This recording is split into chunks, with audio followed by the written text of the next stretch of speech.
Welcome to the Goddesses of Social Work podcast, hosted by Renita Ray Davis, licensed clinical social worker, board-approved social work clinical supervisor, and facilitator of the Goddesses of Social Work supervision community.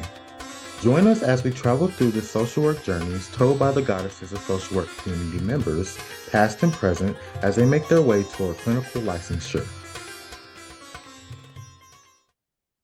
Welcome to the Goddesses of Social Work podcast. In today's episode, Jamie Rogers, LMSW, has joined us tonight to discuss her social work journey thus far.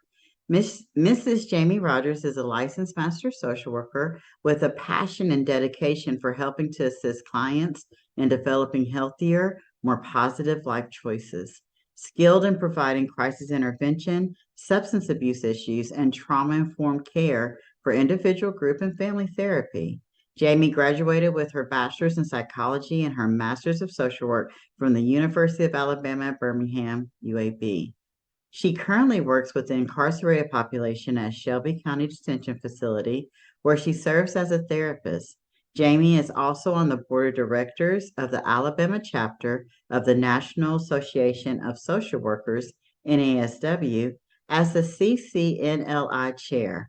In her free time, she loves to spend time with her beloved family, cats, and horses. Welcome, Jamie, to the show. Thank you so much for having me. We are so glad you're here. I'm excited to be here. Jamie, what is the CCNLI chair with Alabama chapter of the NASW? So the CCNLI chair is the chapter nomination. It doesn't really go, but it's the chapter nomination and leadership committee. We're responsible for identifying people that are passionate individuals for social work and to put them on leadership and committees and stuff like that. And then I'm also responsible for the entire nomination process. So to be on the board, they have to go through an election process, and I'm responsible for making sure all of that entire process goes smoothly. So I want to make sure I'm clear. If someone is nominated for the board, you are the chairperson who vets that person. Is that correct? That is correct. I also would make sure find candidates that would want to be on the board and try to vet them and get them to run for a position or anything like that that's open. But we also are trying to get new members, period, just new members. The NASW has had a kind of a bad rap, especially in Alabama, just because the board hasn't done a lot recently in recent years. And so we're really trying to reinvent the wheel to get people to realize all the benefits that the NASW, the Alabama chapter, offers.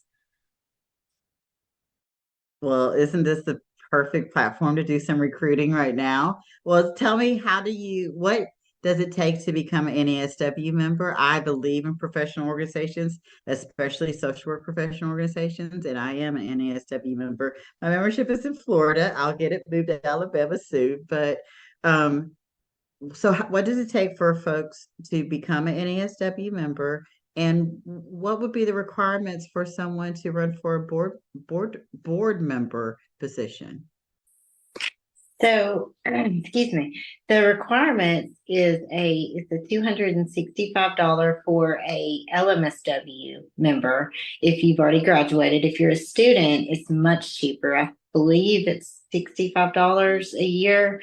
But if you have graduated and got your license, your LM, it's $265 a year. But that gives you access to everything that the NASW offers, which is, countless resources as far as peer-reviewed journal articles and stuff like that. We get so used to it when we're in college that they offer it to us so we can know that we're doing research informed care.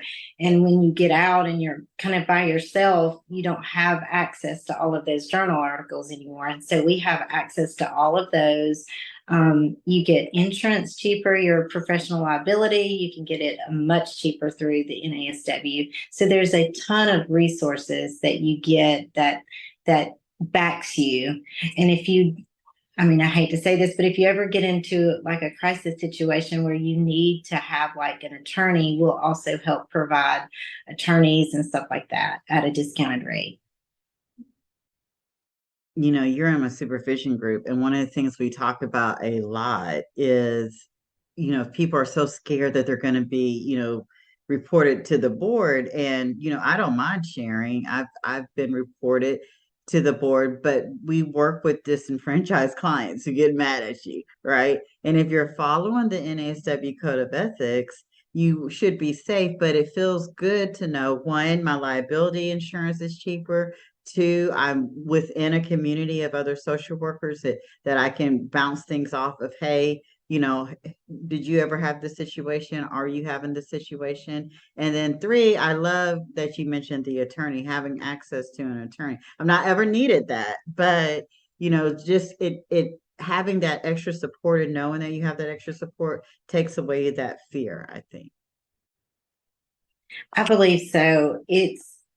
It's one of those things that is so nice because everybody on the board, well, other than two people on the board, have been reported before, and it's worked out great for them. But it happens. We work with people that doesn't agree with us, or that, you know, the disenfranchised, and so it's bound to happen, you know, every once in a while.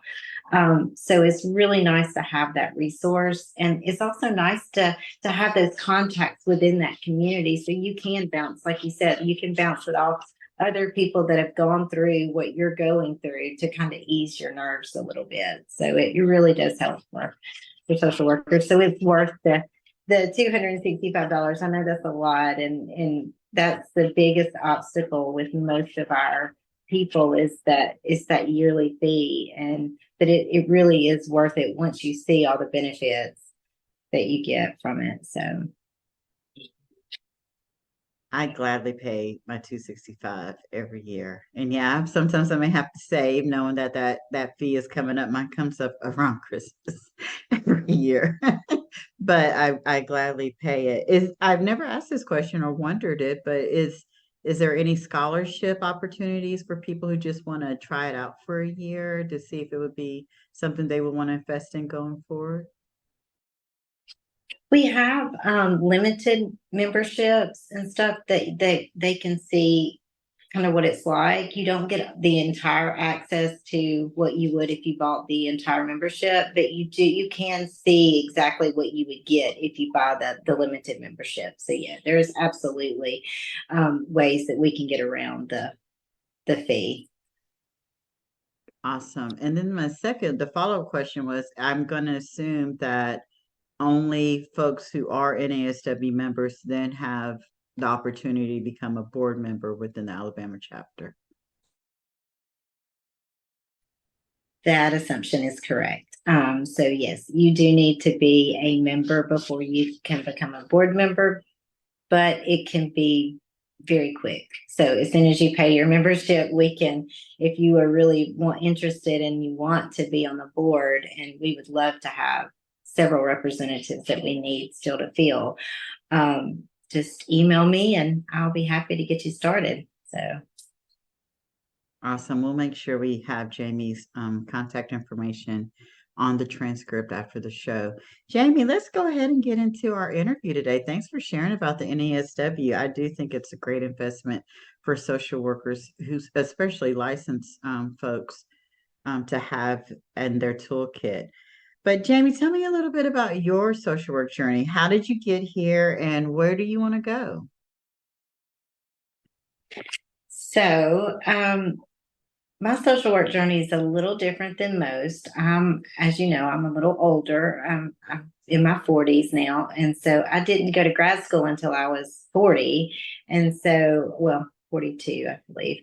But I I was sitting in I was taking my undergrad class, and one of my professors, who I just adore, Dr. Ron, she came to me and she was like, "You are a social worker." And I'm like, "No, I'm not. I don't even know what they do really. I don't want to take people's kids," because that was my assumption, was that they just took people's kids from them. And so it shows how much I really knew about the profession at that time. And so she was like, "Please just do me a favor and go and talk to him." I said, "Okay, I'll be happy to." So she brought in for class one night the head of the UAB Department of Social Work. And I was like, "This is exactly what I've always wanted to do. Oh my gosh, there's a whole career out here for me." Like, I didn't even think.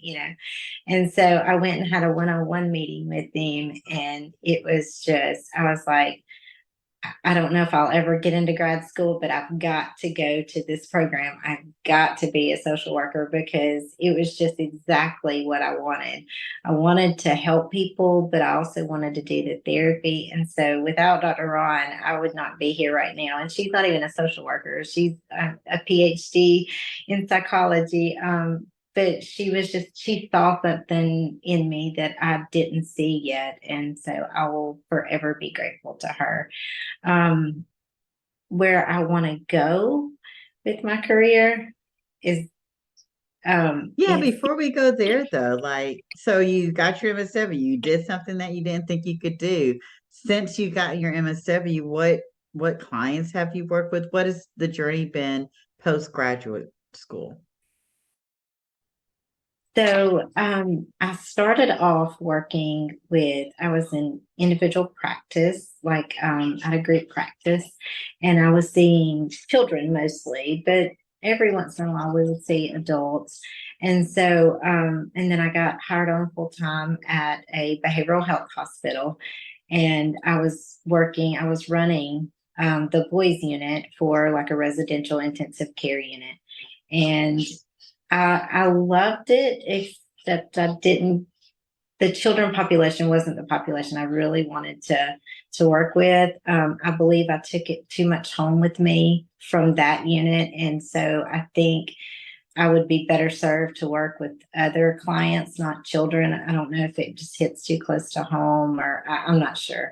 But it was really difficult on me mentally. And so as much as I loved helping them because I knew they needed it so badly, it was so difficult. So now I work with the incarcerated population, and I love it. This is like, I love it. I love working with these guys and ladies. But I have mostly males that I deal with. And I love it. It's the greatest thing when they finally get that aha moment. It makes everything worthwhile. All of the heartache and arguing, and you can be yourself. You don't have to be, something that you're not. And so some days we're cussing a lot. Some days we're, really, really talking about, God and whatever that client needs at that time. And so it's fantastic now. So that's where my journey has led me thus far. I love that exploration of the different clients. In one of a recent podcast interview, we were talking about how social work, to me, the analogy was social work is like a tree, and there's all these leaves on the tree, and you're just like, you go out and you take a leaf and like, oh, I want to do this kind of social work today. And that's what it feels like. When you were in your graduate program, had you thought about the type of population you wanted to work with? Was incarcerated folks even a population you thought about that you would love? It was my, I was pretty set on one certain population when I was in grad school. I've always had a passion for working with women with sexual assault victims. And that's still my passion. I mean, honestly, I would love, and I get a lot of that where I'm at now. I just get it on the male side. You just don't realize how rampant that is until you work with incarcerated men. Um, but I was very dead set on this is the only everything I want to work with. And it's quite amazing to work even with the kids when I wasn't at my happiest mentally.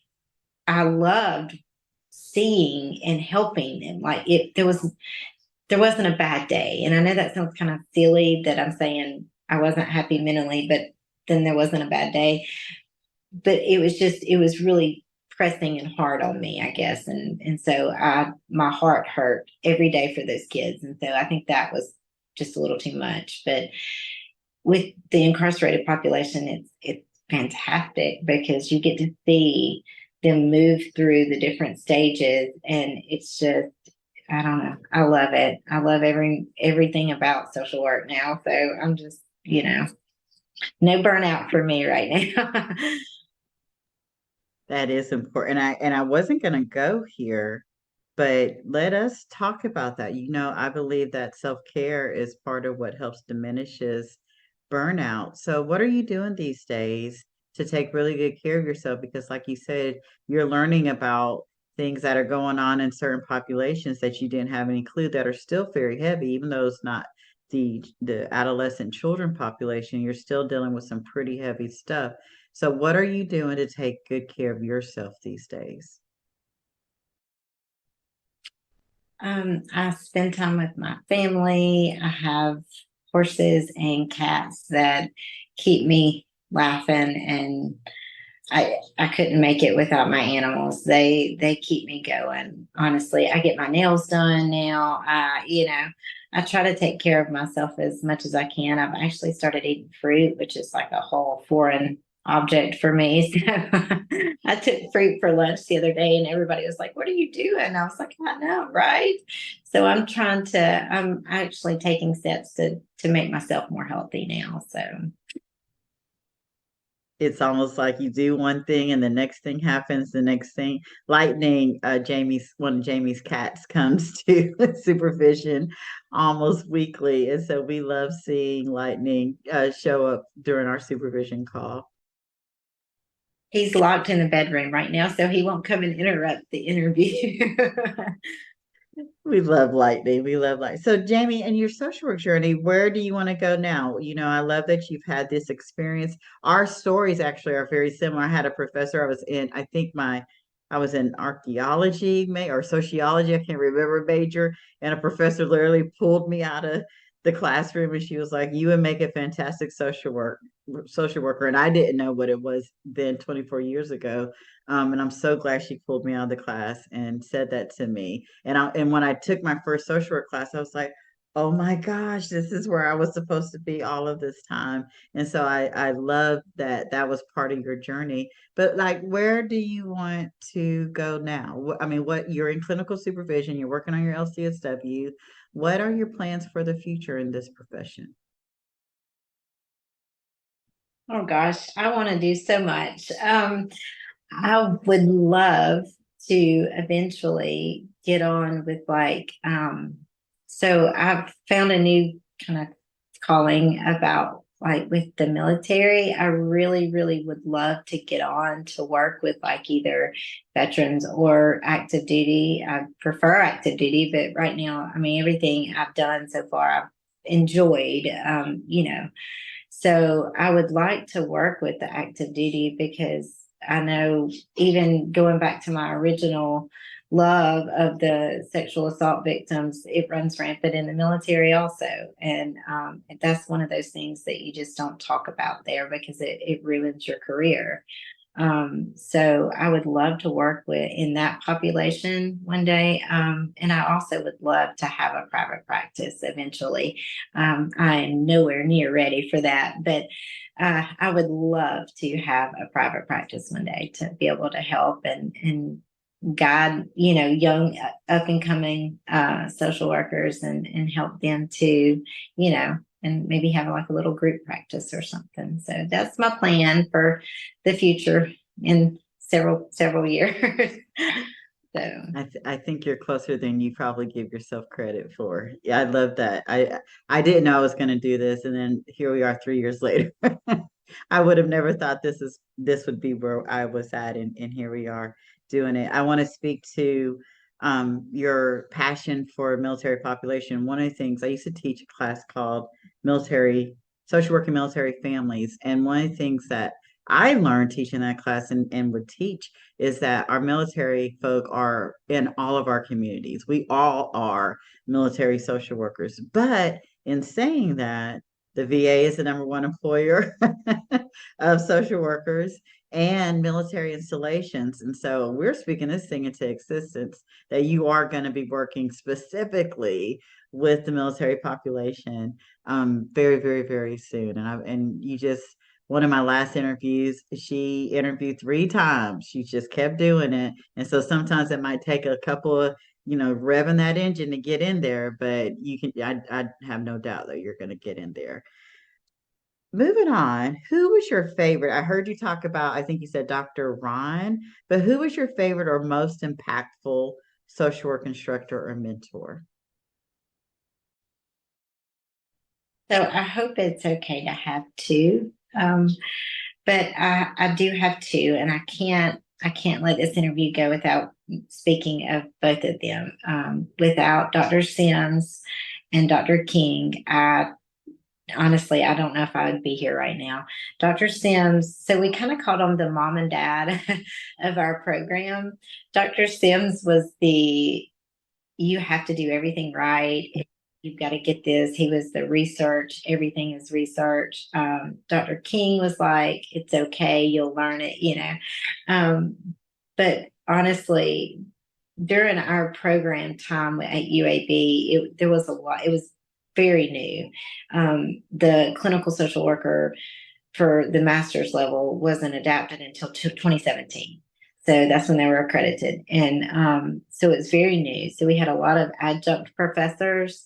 And so we had a lot of comings and goings, and it made it very difficult on the students when you get a professor that has never taught before and they come in and they're just like, here's all this work and I can't explain it good. And we're all like, how are we supposed to learn all this? So both of those two, Dr. Sims and Dr. King, they made you work so hard, but you knew every ounce of the material, and it wasn't that you just knew it, you could actually apply it to populations. And that was so important because in some of the classes that we took, it was here's the material and we learned it, but we couldn't apply it. And it's no good if I can't apply the interventions or anything like that. And so those two people will forever be like the greatest to me.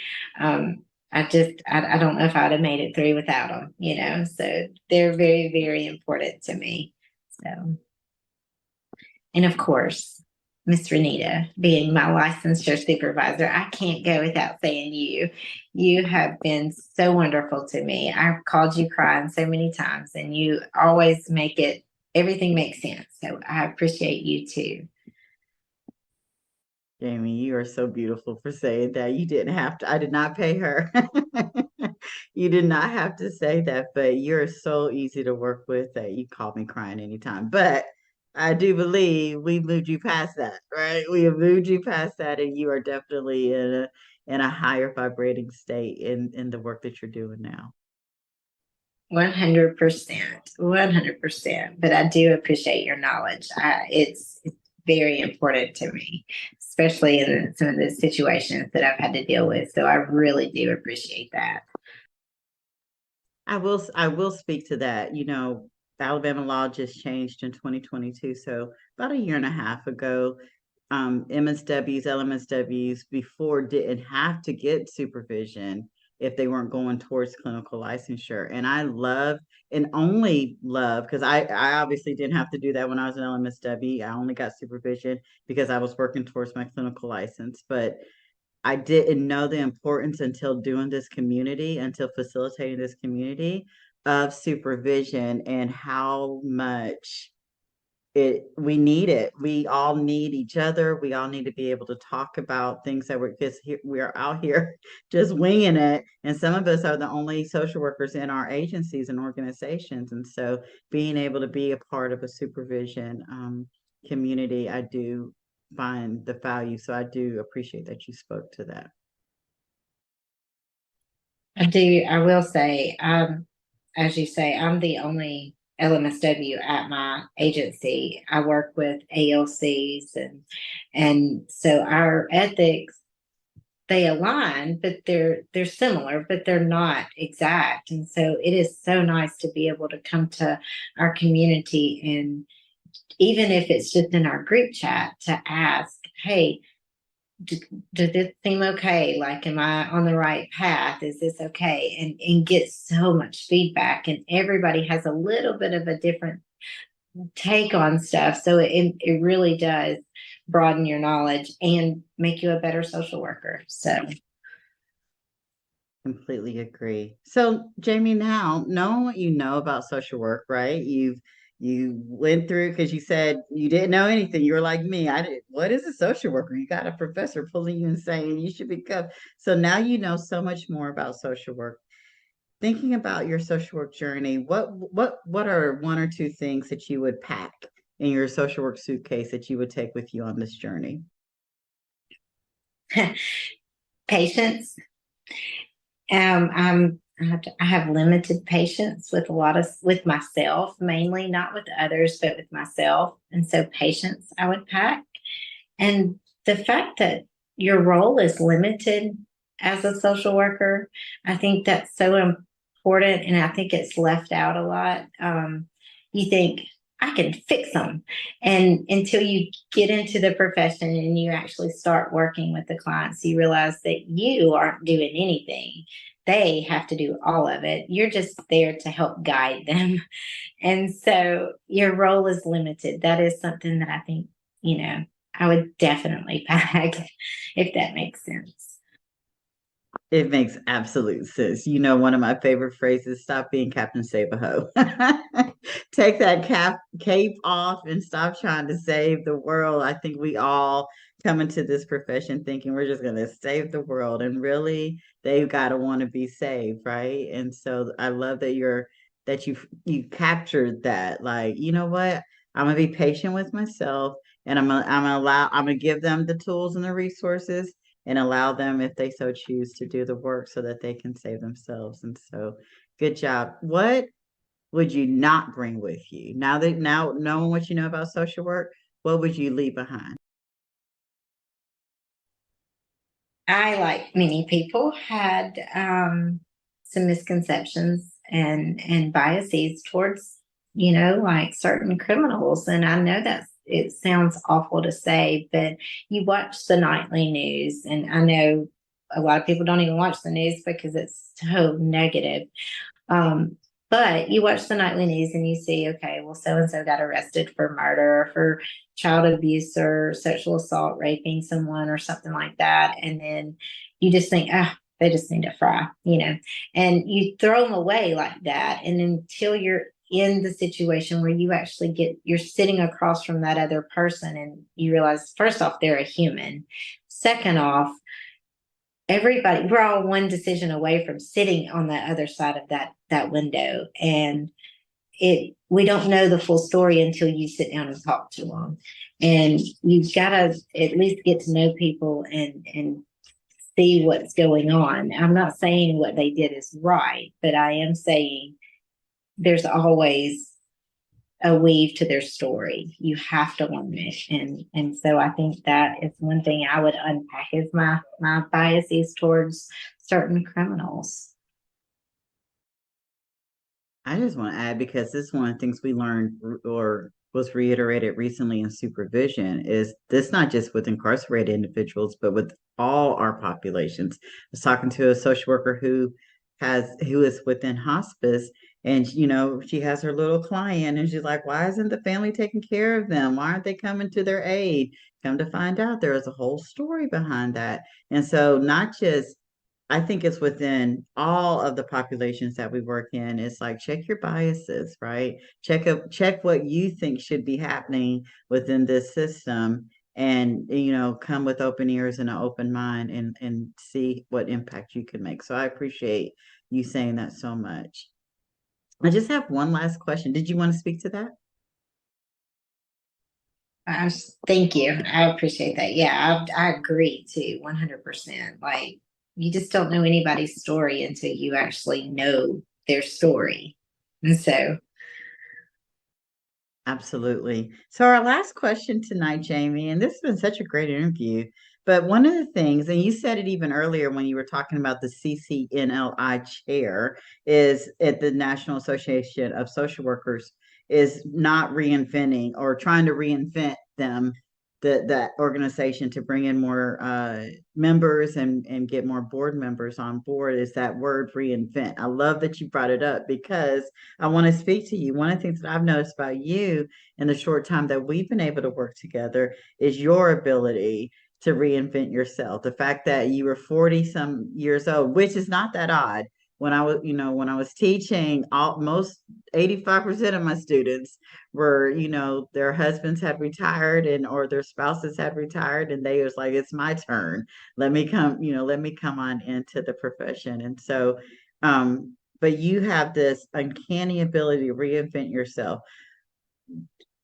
One, starting your career in social work, but then now being in it, you're like, I thought I could do that, but no, maybe not. And then even though you're doing what you love now, you still have your eyes on something else different. And so you have this ability to reinvent yourself. What advice would you give members of our audience who may be working in environments that aren't bringing them joy or aren't lighting them up?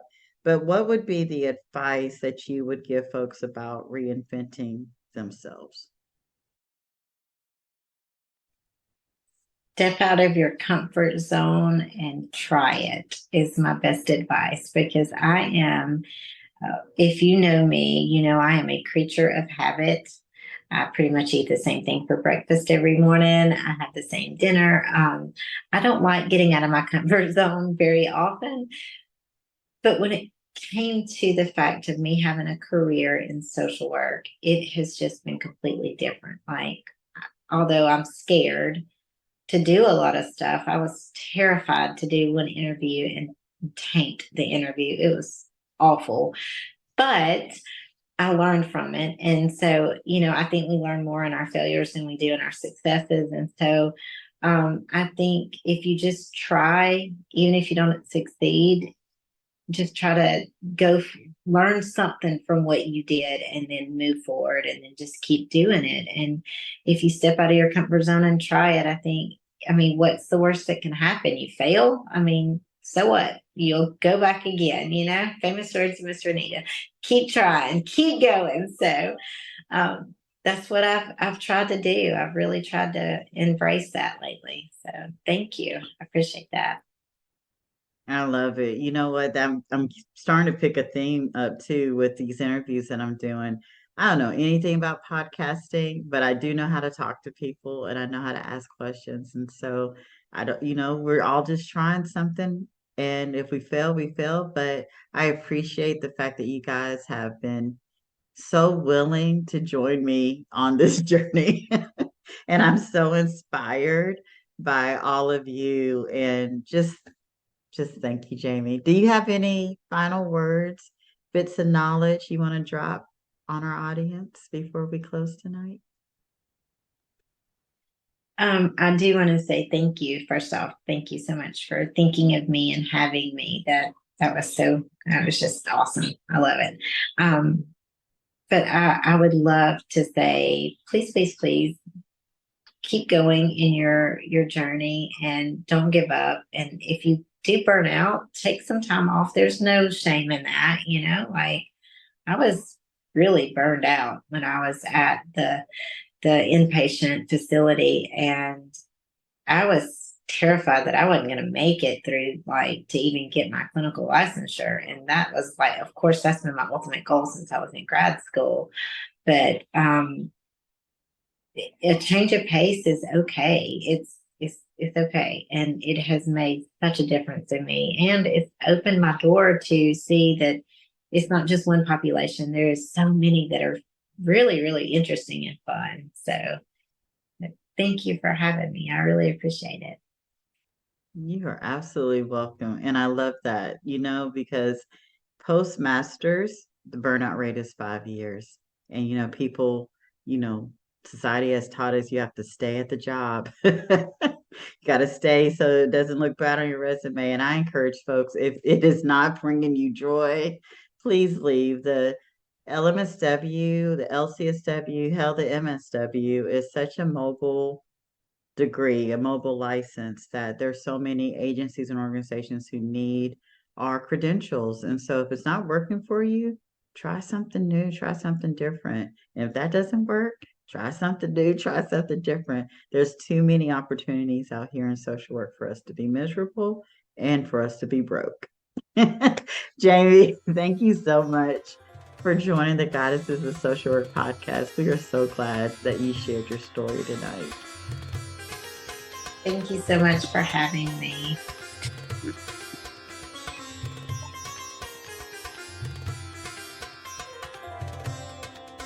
Thank you for listening to today's episode of the Goddesses of Social Work podcast.